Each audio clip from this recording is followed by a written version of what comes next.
Bonjour, je m'appelle Samuel Vigneault-Caron. Je suis présentement chez Action Marine, dans nos bureaux, situés au 332 boulevard Jacques-Cartier à Shannon. Ici, on a les foils avec Action Marine. On a nos planches de surf aussi. Donc, les différences primaires entre le surf puis le foil.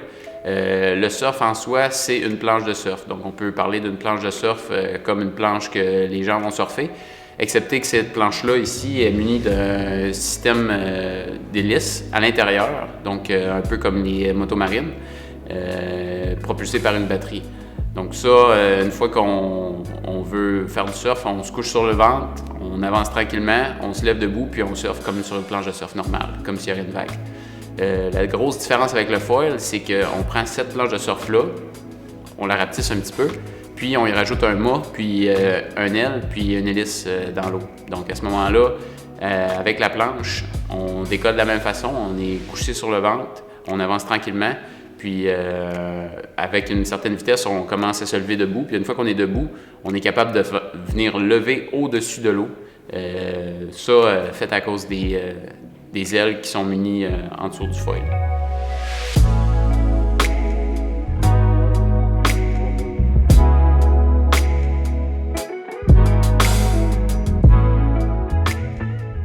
Le foil est quand même très difficile à manœuvrer au début. Je conseille, si les gens ont une bonne base avec le surf, ça les aide énormément. Mais si on peut débuter avec une séance de planche de surf électrique, ça va aider beaucoup pour comprendre comment contrôler la planche. Donc une planche de surf, dans ma façon de l'exprimer, ça se conduit en 2 dimensions. Donc c'est comme une planche à neige. On penche vers l'arrière ou on penche vers l'avant pour venir tourner dans l'eau. Tandis qu'une planche de foil, on vient rajouter un élément 3-dimensionnel. Donc on vient sortir de l'eau. Donc à ce moment-là, pour la contrôler, oui, il y a aussi le penche vers l'arrière, penche vers l'avant comme une planche à neige pour la contrôler. Mais il vient aussi l'impact de avant-arrière, c'est-à-dire vers le devant de la planche puis vers l'arrière de la planche pour venir contrôler l'angle de la planche par rapport à l'eau. Donc, si tu veux sortir plus de l'eau, il faut que tu penches un peu plus vers l'arrière. Puis, au contraire, si tu veux descendre un peu plus, tu penches un peu plus vers l'avant. Donc, c'est vraiment une conduite 3-dimensionnelle qu'on vient rajouter avec la planche du foil. Puis, avec le foil aussi, il faut contrôler l'apport des gaz, si on peut dire, mais c'est électrique. Mais plus qu'on donne du gaz, si je peux dire, le nez de la planche va vouloir sortir. Donc, c'est vraiment une compensation qu'il faut comprendre. C'est un mariage de tous les contrôles de corps, en plus du contrôle avec la manette qu'on a dans notre main, qu'il faut marier tout ça ensemble. Donc, c'est pour ça que le foil devient un petit peu plus dur à manœuvrer. Mais une fois qu'on comprend le principe, c'est ultra merveilleux comme feeling. On est au-dessus de l'eau. C'est très, très, très tranquille. On peut vraiment être capable de parler avec un autre de nos amis qui fait du foil en même temps que nous autres. Puis on peut faire des distances incroyables aussi avec ça. Puis rider pendant très longtemps aussi.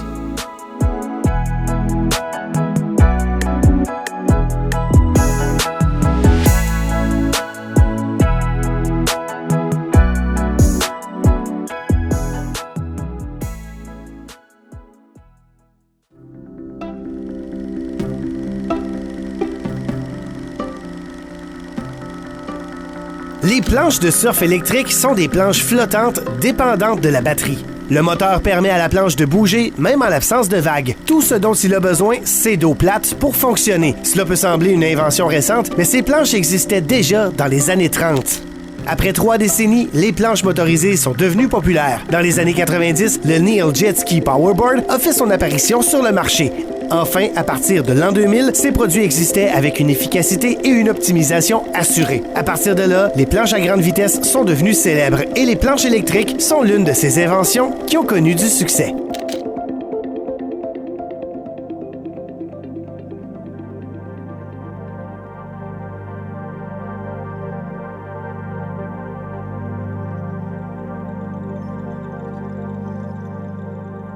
Donc, la durée de la batterie a une très, très grosse importance. On s'entend que c'est pas comme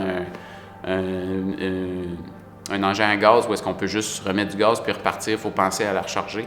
Donc, au niveau des surfs électriques, elles utilisent une turbine comme moyen de propulsion.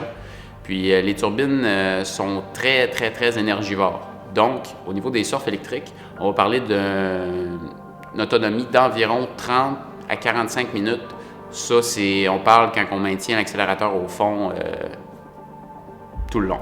Donc, si on est débutant, on risque de faire plus de chutes. Donc, notre 30 minutes à 45 minutes va vraiment s'allonger puisqu'on n'est pas constamment sur l'accélérateur. Donc, on peut en faire beaucoup plus longtemps que 30 à 45 minutes avec les planches de surf. Au niveau des foils électriques, vu que les foils utilisent une hélice, c'est beaucoup moins énergivore. Puis en plus, le foil, en étant sorti de l'eau, il y a beaucoup moins de résistance par rapport à l'eau en dessous de la planche. Donc, aussitôt qu'on vient voler sur l'eau, il n'y a presque plus de résistance au niveau de l'eau.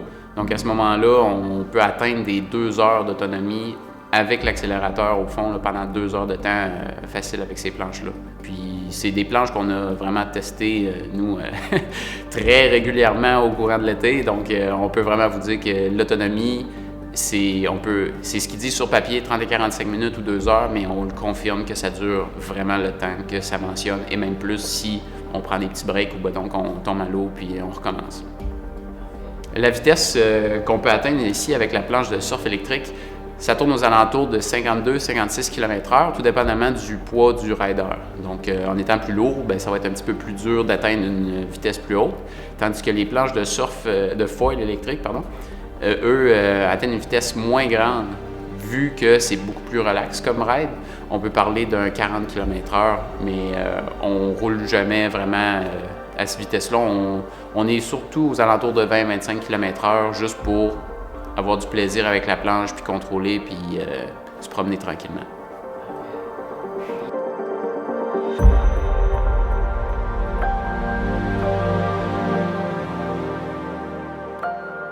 Les planches de surf électrique, eux, ils recommandent vraiment aucune utilisation s'il n'y a pas au moins un pied et demi d'eau.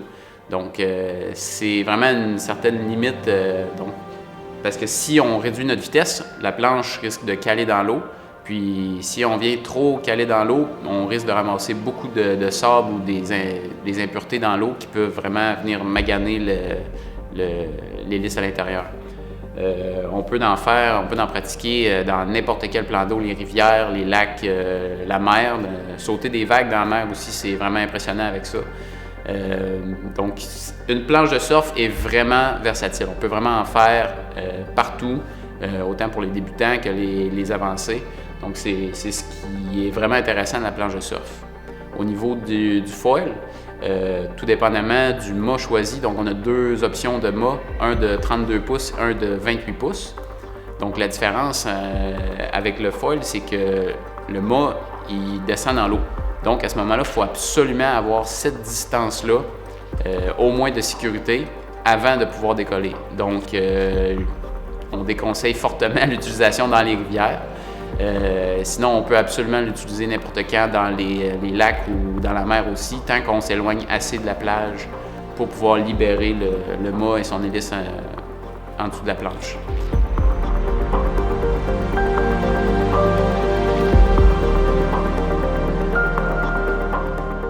Ces 2 planches-là, c'est des bonnes planches qu'on peut rider en tant que débutant jusqu'au niveau expert. En tant que débutant, si vous avez une bonne base en planche à neige ou, si je pourrais dire, en longboard qui roulent sur l'asphalte, c'est déjà un très gros avantage pour pouvoir manœuvrer ces 2 planches-là. On offre personnellement des cours à nos clients privilégiés pour faire de la planche de surf électrique. Donc, la planche de surf électrique, c'est la plus facile. C'est avec elle qu'on débute souvent. Le début, on se couche, comme je disais, on se couche sur le ventre.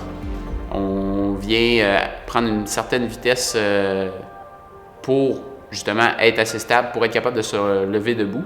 Puis une fois qu'on est debout, à ce moment-là, on est capable de rider jusqu'à temps qu'on tombe. Mais la planche de surf électrique, c'est vraiment un bon outil pour débuter, pour autant experts ou débutants. Tandis que les planches de foil, eux, on a des gros modèles de planches de foil, une grande planche, plus facile, qui flotte beaucoup plus. Donc, ça aide vraiment les nouveaux riders à se stabiliser avant de prendre leur envol puis monter sur l'eau. J'imagine la meilleure description de la sensation que je peux ressentir en pratiquant les sports, si je peux commencer avec la planche de surf. La planche de surf, on va parler d'un feeling un peu plus d'une planche à neige dans la grosse poudreuse. Donc, beaucoup de poudreuse, un pied et demi de poudreuse. Puis à ce moment-là, on vient vraiment carver comme dans la neige, mais dans l'eau. Donc, c'est un feeling de neige un peu molle. Donc, on vient vraiment s'appuyer. On fait nos propres virages dans l'eau. Donc, on vient s'appuyer à ce moment-là sur notre planche. C'est le feeling qui se rapproche le plus que j'ai trouvé. Tandis que si on parle d'une planche plus entrée de gamme, plus pour débutants, à ce moment-là, je trouve que ça ressemble plus à un longboard. Donc, plus sur l'asphalte, un peu moins manœuvrable, mais quand même très facile à manœuvrer. Donc, on se penche d'un côté de l'autre, très relax, ça se contrôle très bien. Contrairement aux planches plus agressives que eux, à ce moment-là, on peut vraiment venir forcer le virage comme dans la grosse neige molle. Au niveau des planches de foil, ça, c'est un feeling qui se rapporte à rien, je pourrais dire.